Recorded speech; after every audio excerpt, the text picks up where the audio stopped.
Aquí podem veure la vall del Llobregat. Aquí al davant tenim el poble del Papiol. Allà tenim la zona industrial del Papiol, Santa Creu d'Olorda, el Pic d'en Valls. I tot continuant per aquest camí on podem observar els gresos vermells del Triàsic, que són ben típics d'aquesta zona. Són un espectacle geològic. Tot resseguint aquest camí, veiem que a nivell litològic les roques es van tornant una miqueta més blanquinoses, i és que estem passant gradualment del Triàsic a un Miocè marí,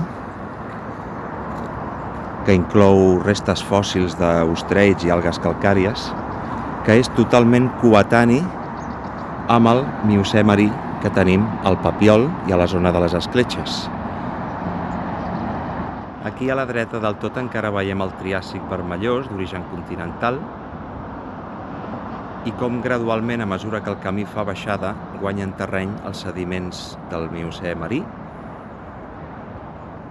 Aquí està tot bastant barrejat, però a la part de dalt sí que s'observa una miqueta la zona de les calcàries i els gresos. Són calcàries escolloses, vull dir, estan formades bàsicament per coralls i algues calcàries. Aquí al davant veiem part de la formació basal, la que estava entre el Triàsic i el Miocè, que originàriament eren uns conglomerats i bretxes amb còdols arrodonits que van formar la fase deposicional inicial, i a partir d'aquí, més cap amunt, es va anar construint l'escull coralí i els sediments bàsicament ja més marins amb contingut fossilífer. Tot això d'aquí al davant són aquestes bretxes i conglomerats. Aquí veiem algunes restes d'ostreits del Miocè. Aquestes ostres eren molt grans i molt allargades i vivien en colònies. Aquí en podem veure vàries adossades. Aquí tenim una, i aquí en tenim una altra, i aquí una altra.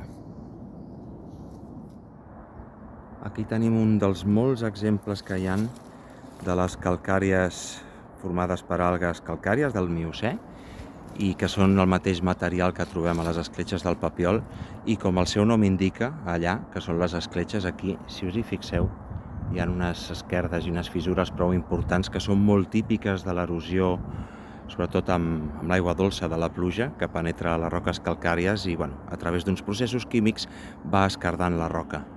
I aquí passa exactament el mateix. És un fenomen totalment anàleg al que passa al Papiol. En aquest cas, aquí a Pallejà, també tenim el mateix. Podeu veure que està ple de margues i argiles groguenques, que són molt típiques del Pliocè del Baix Llobregat. I aquí al davant tenim un bloc que està constituït per calcària del Miocè, però tots aquests forats obeeixen a mol·luscs litòfags. Això és bastant típic al Pliocè, trobar-se blocs submarins o blocs de roca que queien dels penya-segats o que formaven part del fons marí, que estaven totalment colonitzats per fauna. En aquest cas hi ha una espècie de bivalva o petxina que es diu litòfaga, que és el que fa aquests forats. I aquí també veiem una petita mostra d'uns crustacis, els glans de mar, els balanos, que estan encara incrustats en posició de vida.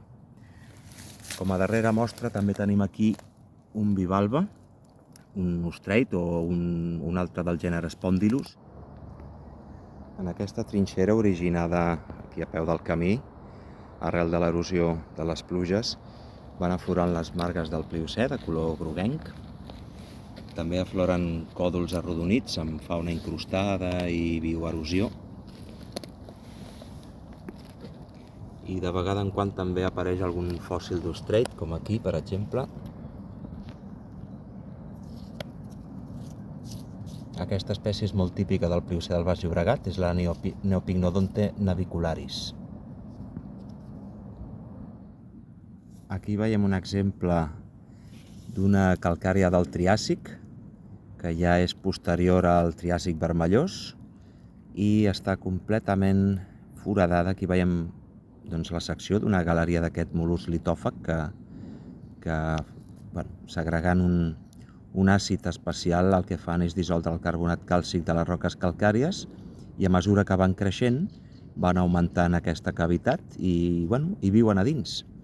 Aquí tenim aquest exemple i després aquí tenim un petit còdol que està ocupat per diversos ostreig també que daten del Pliocè, encara estan en posició de vida. Aquí tenim un altre exemple d'un bloc submarí que pertany al Pliocè. La roca, no obstant, és un conglomerat, bretxa i calcària del Miocè. És una mescla de materials, aquí es poden veure els còdols angulars que formen la bretxa.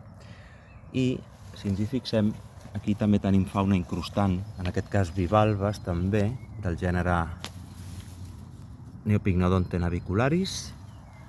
Aquí les veiem, són ostres, vull dir, aquest bloc poc s'ha mogut del lloc